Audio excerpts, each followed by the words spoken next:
I was walking through a park in late September a few years ago, and I noticed something that stopped me in my tracks. A big oak tree was dropping its leaves, not fighting it, not hanging on, just letting them go, one by one, drifting down in the golden light.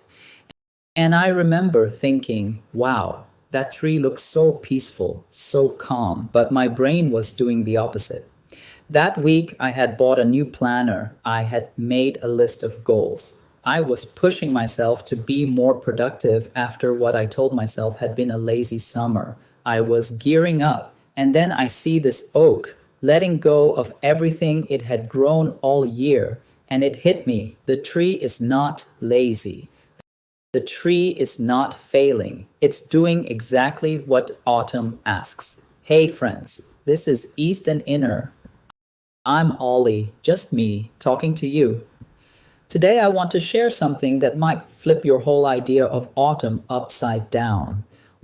We often think of fall as a season of fresh starts and pushing harder, back to school, back to work, end of year goals. But there's an old Chinese medical text, over 2,000 years old, that says something completely different. Autumn is not about starting up. It's about slowing down, not about accumulating, about letting go. So why did I stop in my tracks that day? Because that oak showed me something the ancient text had already written. Let's get into it. The text is called the Huangdi Neijing, the Yellow Emperor's Inner Canon. In its second chapter, The Plain Questions, it gives a guide for living with each season. And when it gets to autumn, it doesn't say get busy, get organized, push through.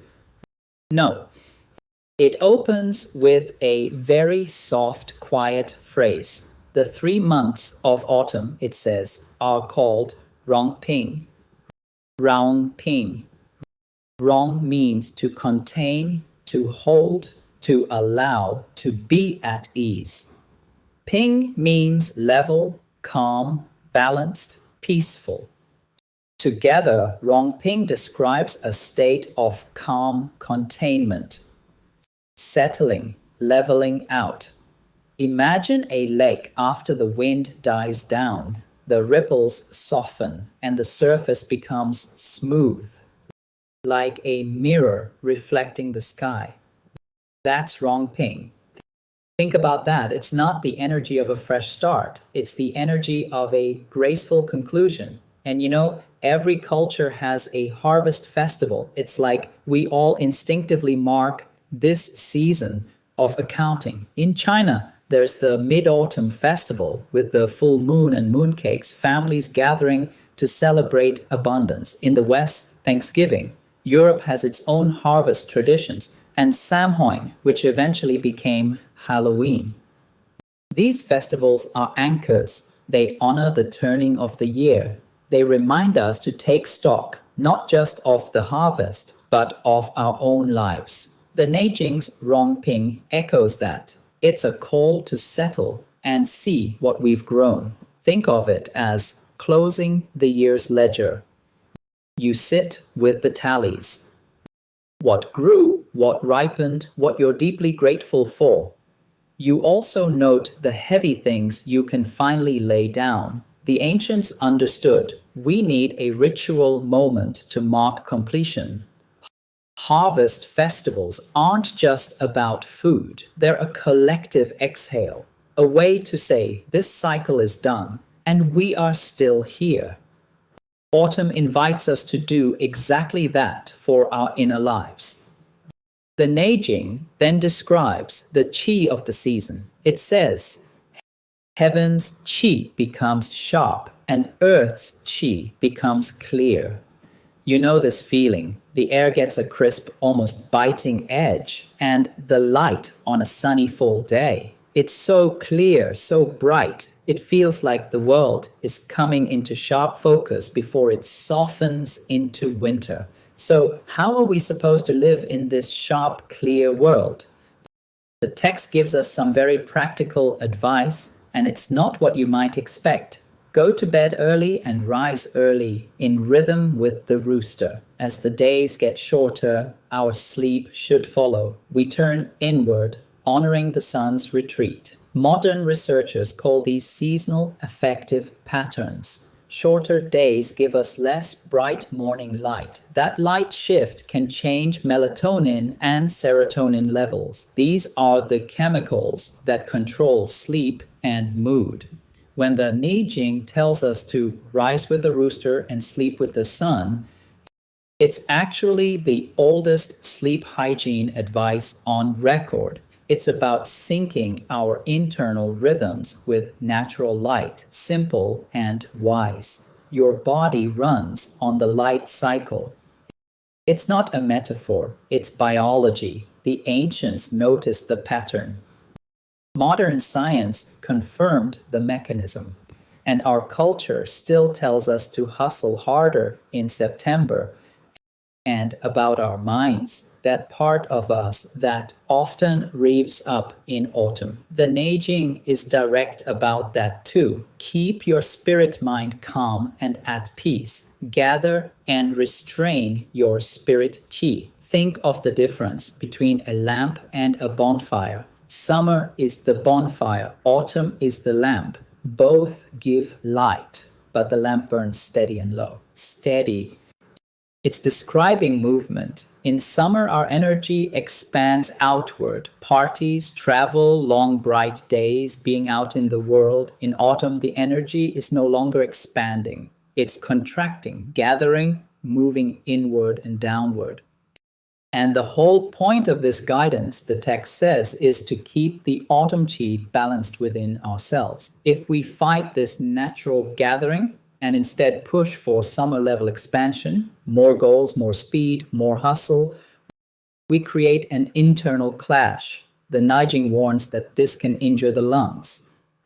Now, why does the text link autumn to the lungs and a quiet spirit? To get it, we have to step into a framework called the 5 elements. In this system, every season connects to an element, an organ system, an emotion, and more. Autumn corresponds to metal. The lungs in Chinese medicine do more than just breathe. They're considered a tender organ, delicate and easily affected. They're the first line of defense against outside influences like wind, cold, and especially dryness. Dryness is a big theme in autumn, and the lungs are very sensitive to it. That's why in traditional practice, you hear about moistening foods and gentle hydration this time of year. The lungs also command the qi of the whole body. They take in the new, fresh air and release the old. In every breath, we're doing that. And the emotion linked to metal and the lungs, grief or sadness. Sadness in autumn isn't a flaw, it's the season's deepest intelligence. Now, right there, you might feel a little nervous. Grief, sadness. We often think something is wrong if these feelings come up. But in this framework, it's not that autumn makes you sad in a clinical way. It's that autumn provides the perfect container for processing sadness. The season itself is an invitation. A tree has to let its leaves go. It doesn't grieve the leaves. It lets them fall, and that release conserves energy for the winter. In the same way, this season gives us a chance to let go of old sorrows, disappointments, attachments that no longer serve us. That's the work of the metal element. It's about refinement, telling what is precious from what is no longer needed. When we refuse to process that grief, we push it away. We try to stay positive and busy. But that's like the tree holding onto dead leaves. From this perspective, that clogs things up internally. It can weaken the lung qi. So the text is pointing to a two-way street. Autumn gives us space to grieve well, not endlessly, and that release protects the lungs. Grief is the natural emotion of letting go. When we try to stay positive and hustle through autumn, we're telling our lungs to hold on to all those dead leaves. And that oak tree I saw, it wasn't struggling, it wasn't sad. It was just doing what it's done for millions of years. As I often like to say, the forest isn't sad when it drops its leaves, it's getting ready. Autumn is the season of the great exhale, and we can exhale too. So how do we actually live this right now in our modern world? Accepting the spirit of Rong Ping doesn't mean you quit your job and disappear into the woods. It's about small, conscious shifts. Let me share a few things that help me. First, reclaim your evenings. The Neijing's advice to go to bed early is a direct response to the fading light. The days are shorter, so instead of fighting the darkness with bright screens and late-night work, lean in. An hour before bed, dim the lights. Switch on a small lamp instead of the overhead light. The room loses its sharp edges, and the shadows hug the corners. Put the laptop away. Read something physical, a real book. Listen to quiet music. Let your energy begin its natural descent with the sun. This alone sends a signal to your whole system that it's time to gather, not scatter. Second, take what I call a harvest walk. Go outside, no headphones, not for exercise, but for observation. Feel that sharp qi in the air, that clear light. The scent of dry leaves and a hint of wood smoke follows you. As you walk, take a gentle inventory of your year so far. What have you harvested? What projects came to a natural end? What ideas have run their course? This isn't about judging yourself. It's just about acknowledging what is complete. Notice what you're still carrying that maybe isn't needed anymore. I once heard a simple line that I love. You can't see the forest floor if you never let the leaves fall. This walk helps the leaves fall. I tried it last autumn on a quiet Sunday. I left my phone at home and walked to a small park near my house. The light was slanting low, not harsh, kind of honey-colored. I wasn't looking for anything in particular, but after a few minutes, I remembered a project from that summer, a small creative thing. I'd let it go because it had served its purpose. I realized I'd never really acknowledged its completion. It was the first time I'd finished something and honored the ending instead of rushing to the next thing. Right there on the path, with dry leaves under my feet, I let myself feel a little proud, and then I let it go. That felt good. Third, try a small letting go ritual. The metal element is about discernment. You can mirror that physically. Clean out one drawer. Go through your closet and donate clothes you don't wear. Delete old files from your computer. Or write down a worry or a lingering resentment on a piece of paper and safely burn it. The physical act of releasing sends a powerful message to your mind and spirit. I am making space. Afterward, open the empty drawer and glide your hand across the bottom. It feels smooth, cool, and full of new possibility. And fourth, breathe with the lungs. Since this is their season, give them a little attention. Find a few minutes each day to sit quietly and follow your breath.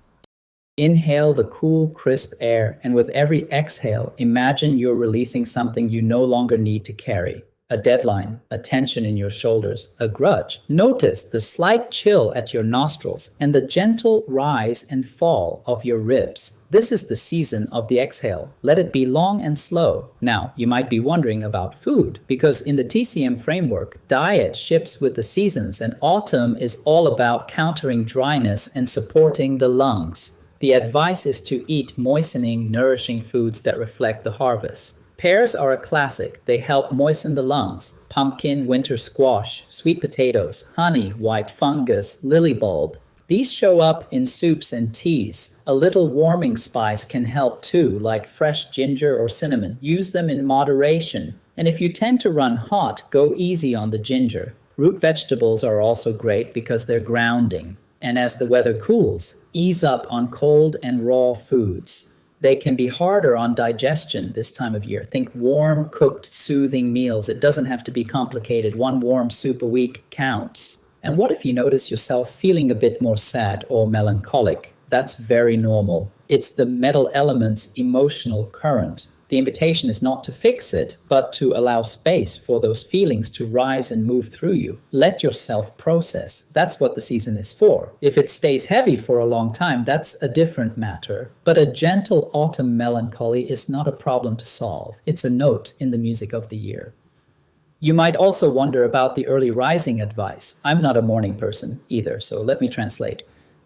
The rooster thing was ancient shorthand for living with the sun.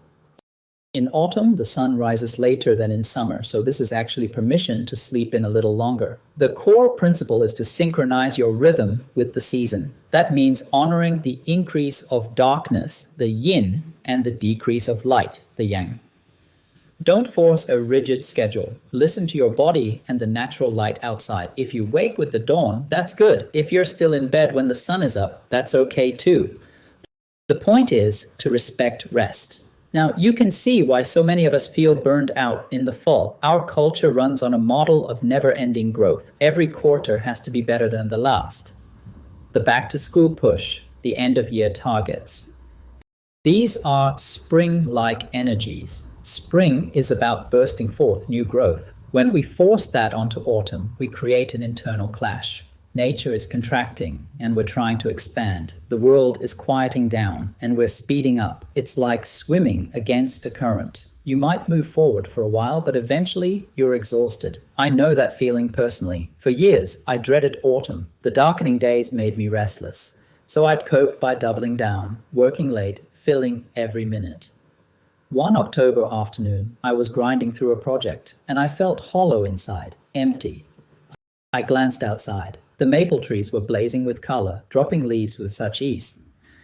And I thought, those maples are healthier than I am. They weren't fighting. They were moving with the season. That moment cracked something open for me. I realized I needed to stop struggling and start flowing. The trees are exhaling. The humans are inhaling. Something about that picture is deeply out of sync. From the Neijing's perspective, a lot of the anxiety and fatigue we feel in autumn comes from this mismatch. We ignore the wisdom of our own bodies and the environment we're part of. Embracing Rong Ping, that calm, settling energy, is a quiet permission written 2,000 years ago to stop pushing and start gathering. True strength for the winter ahead comes not from more activity, but from thoughtful consolidation. Letting go isn't defeat, it's an act of grace. So here's what I invite you to do this week. Find one small thing you can release: an old magazine, a lingering grudge, a task on your to-do list that's been there forever and doesn't matter. Let it go. Notice the space it creates. That space is the beginning of living in harmony with autumn. The trees have been doing this for millions of years. They know what they're doing. And with a little practice, so can we. And when the autumn marketing buzz cranks up again, buy the planner, sharpen the pencils, get back to business. Close the notebook, step outside, watch the leaves drift. That's enough. So to wrap up, autumn in the Neijing is called Rong Ping, calm containment. It's a season for gathering, not expanding. The lungs and the metal element guide us to process grief, to let go of what's finished. Small daily shifts, dim evenings, harvest walks, letting go rituals, mindful breathing can align us with this energy. And when we stop fighting the season, we find something gentle and true. The great exhale.